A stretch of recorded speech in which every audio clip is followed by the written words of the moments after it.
Algunos le llaman el Schindler español, pero el zaragozano Ángel Sanz Briz salvó a bastantes más judíos que el alemán. Más de 5.500 judíos evitaron la muerte cuando él era embajador español en Budapest durante la Segunda Guerra Mundial. Ahora un documental coproducido por esta cadena, por Aragón TV, nos cuenta su historia y la de quienes sobrevivieron gracias a él. Se pararon y vieron un tren en lo alto parado, y era un tren de esos deportados sellados, y se asomaba alguna mano y desde dentro había gritos pidiendo agua y pidiendo socorro. Es el testimonio de uno de los más de 5.500 judíos que Ángel Sanz Briz salvó de acabar en Auschwitz.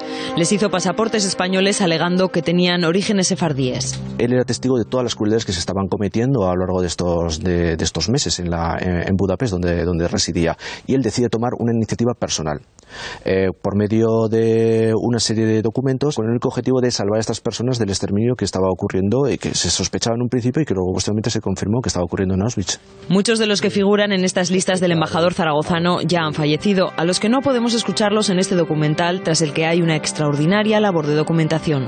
Del lugar más perdido de Hungría nos han cedido imágenes realmente que nos han visto en España. La fuerza que tiene el documental, al margen de los testimonios, es sobre todo la fuerza que tiene desde el punto de vista visual de imágenes de todo este tipo de archivo que mostramos. Ángel Sanz Briz fue nombrado por Israel justo entre las naciones. Él y otros muchos hicieron lo posible por evitar el fin que hoy ya todos conocemos a decenas de miles de judíos. El homenaje que se le rinde con este documental, por fin, a la figura de Ángel Sanz Briz, es para que nos demos cuenta que en el resto del mundo también se le tiene un respeto realmente increíble. O sea, y en España tenemos que empezar a reconocer este tipo de acciones.